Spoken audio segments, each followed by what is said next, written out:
Saints beat the Bears 21-9. Chicago embarrasses themselves on Nickelodeon. I've had a few beers. Let's get into it.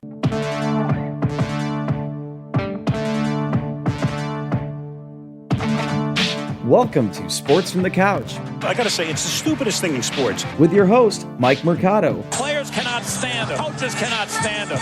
Most importantly, the fans can't stand him. Brought to you by Mercado Airwaves. I'm gonna say it once, and hopefully I'm wrong, but it's a disaster waiting to happen. That is so bad, that is absolutely brutal. Hey, then you get to run a route on the next play. That's what you get to do, Jim. Yeah, they snap it, they get it back to him. Montgomery taking the snap, Trubisky launching it right back to Wims, and he drops a touchdown. The pass was perfect. What a play! My gosh, he's wide open by himself. He just made the hard catch, and now the easy one. It's right there. He's got no one. I mean, the defender's on the ground. You see Williams there. All right, friends, let's get right into this. The Chicago Bears lose to the New Orleans Saints 21-9 in New Orleans, and it was just a piss-poor performance. I don't even know what else to say at this point. We are recording this on January 10th, 2021, right after the NFC wildcard matchup between New Orleans and Chicago. First of all, thank you guys so much for making us a part of your day. And that is the only thing I think you could say as a Bears fan at this point right now is the frustration of this team and what they put on display tonight in the playoffs. Now, let's talk about just some. We don't have to get into stats. You guys know how I feel about that. If you want to hear anything in that realm, you have different shows for it. You have things on ESPN. You have a phone. You have Google, okay? What we saw tonight is the only case that needs to be shown why everybody needs to be gone after this season. By midnight tonight, we should already be hearing reports or tweets, anything from Adam Schefter saying Bears are talking to Matt Nagy and Ryan Pace moving forward with new management, new coaching into the offseason. Look, you can only make so many mistakes. How many times have the Bears been in the playoffs with Matt Nagy? How many times have they had horrible performances? Have put themselves in positions where they're losing games because not only are they not prepared, they are undisciplined. These are grown men. From Anthony Miller to what we see from Cole Kmet, which was Bush League, from the refs, but it's just this idea of constantly putting yourselves in position to look bad. Eddie Jackson, first of all, at this point with Eddie Jackson, who is getting paid a lot of money, right, and earned that money for the season he was good. But anytime you heard his name, it was never for a good reason. Whenever you're being singled out like that in a broadcast, it's never for anything good. Especially on defense. Everybody needs to be gone at the end of this. Look at, where was Jimmy Graham in this game? The guy that you spent a lot of money right when the offseason started. Where was Allen Robinson, your number one? How come your David Montgomery workhorse that has helped you get into this position really doesn't get any run in this game? How come you're not moving the pocket? Why are you not doing anything that got you in this position?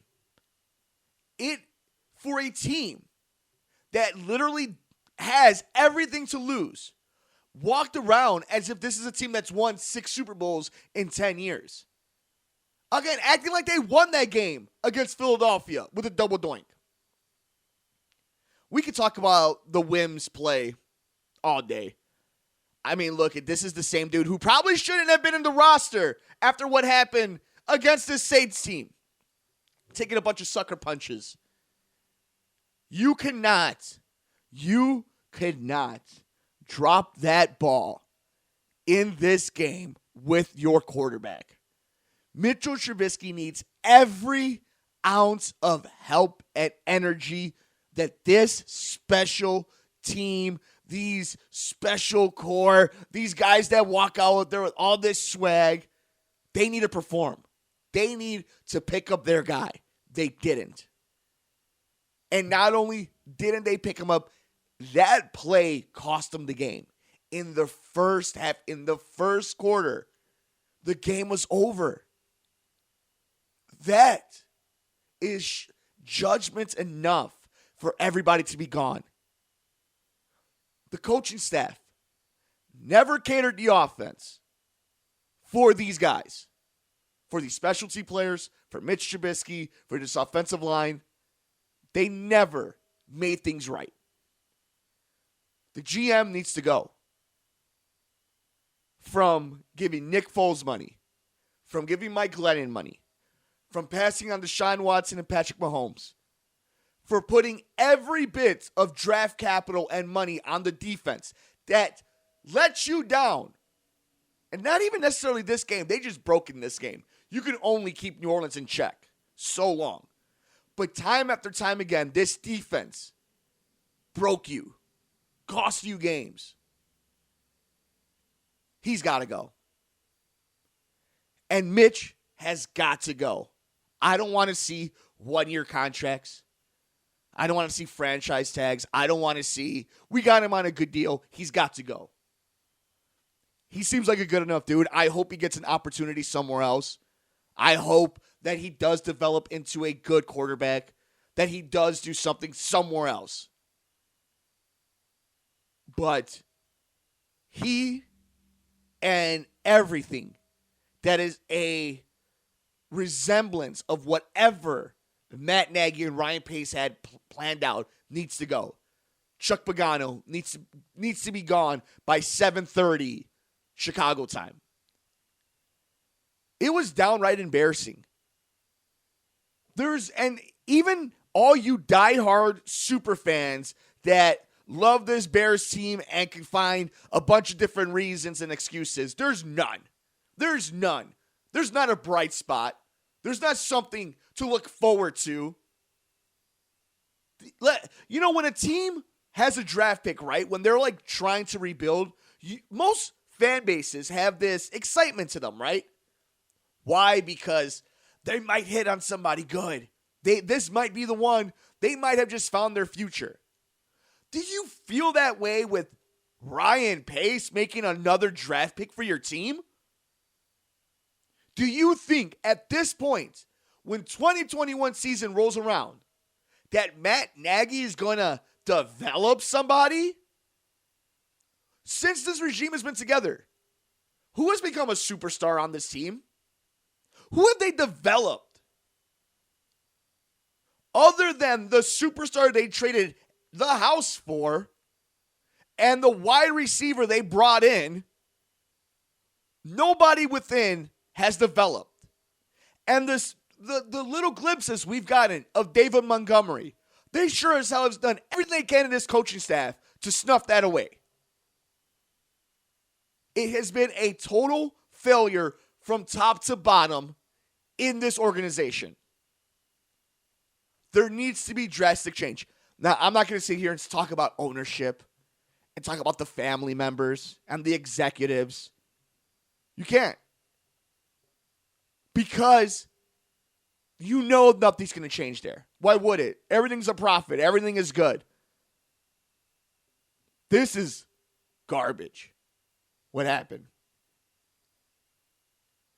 But, you know, I know a lot of people club dub really just rub people the wrong way. This team came on fire. I'm going to give them the eulogy.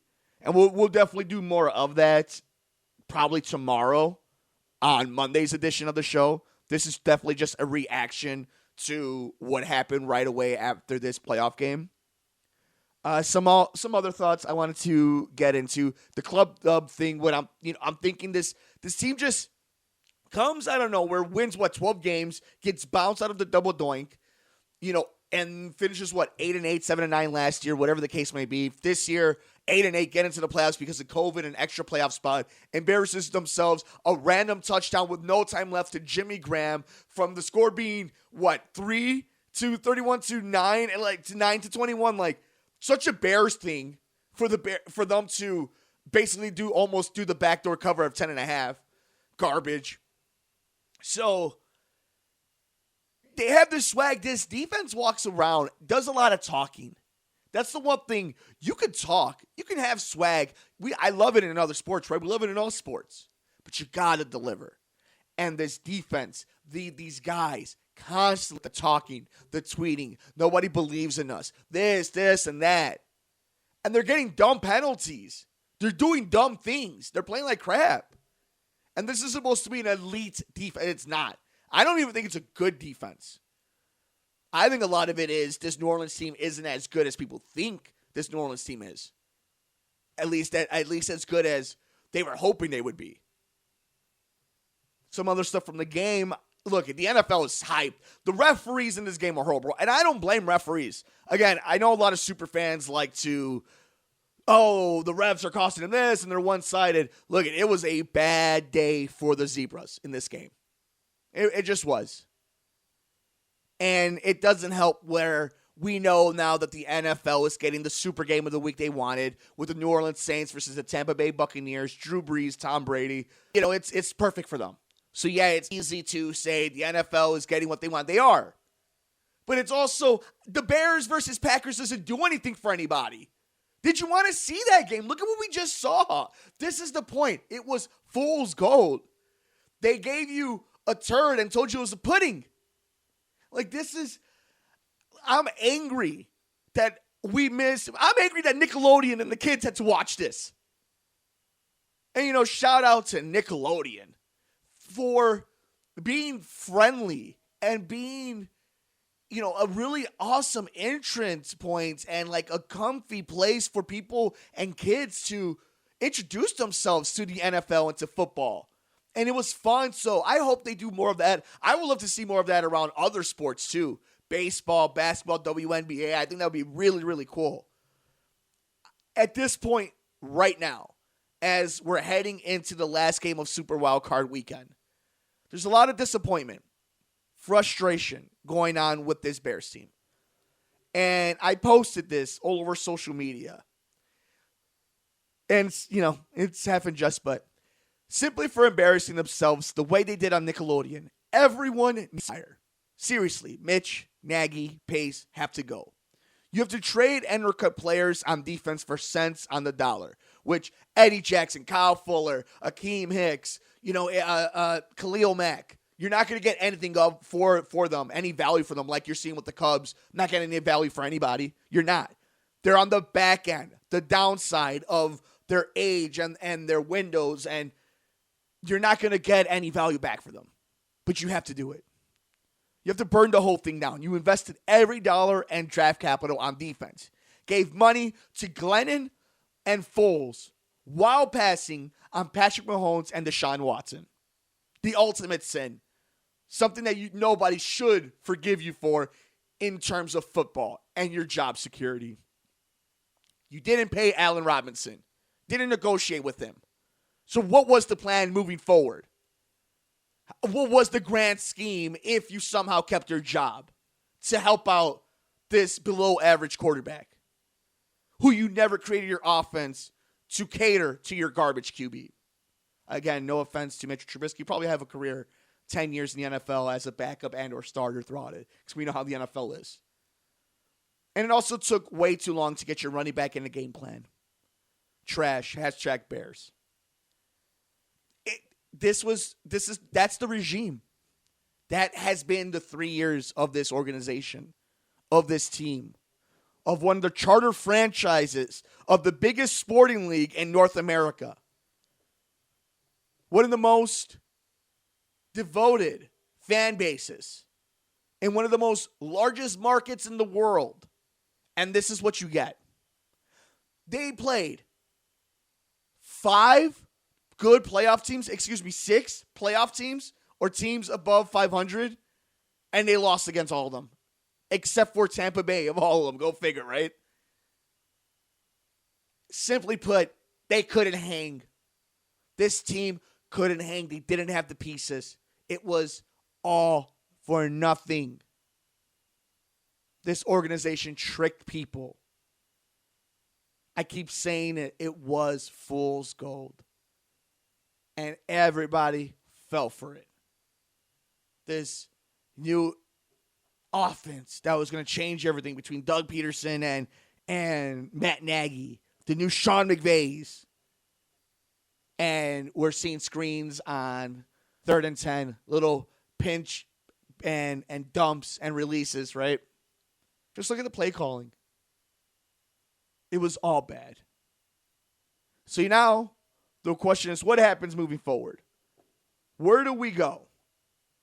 And I'm looking at just some responses. Sean Anderson, need a real rebuild. I believe Mac will get traded and save money and get picks. But who's going to give you picks and who's going to pay for the contract? You're paying for the contract, and you're not going to get anything. You're not going to get like a third, a second. Sure as hell not going to get a first-round pick for Khalil Mack.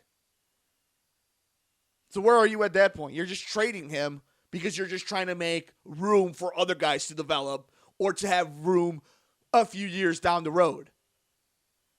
This from Adam Mergens.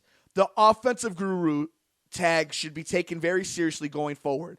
Overused PR phrasing taught to players. Yeah, I mean, that's just it too. It wasn't just Mitch isn't a good quarterback. Compared to Deshaun Watson and Mitch Trubisky, he's not as good a quarterback. But I do believe he's somebody who's going to be in the league for a while. So how much is it that we're blaming Mitch, which I do a lot, that has to go to Matt Nagy? I think a lot of it does. I was one of these guys who was a believer in the offense, believe in the scheme, just give it some time. That's all been wrong. He just isn't a good coach. They don't make the right adjustments, especially in game. Don't even talk about during a bye week or in between the week. They don't make adjustments at all. But in game, when the thing is happening in front of them, they don't make adjustments on offense or defense. So I could keep going on and on. I just wanted to jump on this Sunday and talk to you guys about this disappointing game between the Chicago Bears and the New Orleans Saints as the New Orleans Saints move on in the NFC wildcard, moving to the divisional round. They beat the Chicago Bears 21-9. So this will be the post-game, kind of the instant reaction to the fallout of this. We'll see on Monday, January 11th, 2021. We're going to wait into the afternoon to do a show just to see if somebody gets fired. We'll see what happens and if any of the rumors have any real stakes in them. So thank you guys so much. Enjoy the rest of your Sunday. Follow us all over the socials, Twitter, Mike and Media, Instagram, Mike Mercado Media. The show's on Twitter at Couch Sports Talk. Like, rate, review, and shares wherever you get your favorite podcast at Mercado Airwaves. .com/Mercado Airwaves. Teespring.com/Mercado Airwaves. And, of course, keep up to date with everything we're doing on the network on Twitter at Mercado Airwaves. Enjoy the rest of your Sunday. Enjoy the last playoff game of Super Wildcard Weekend. We will see you next time here on Sports from the Couch on the Mercado Airwaves Network. I'm Mike Mercado.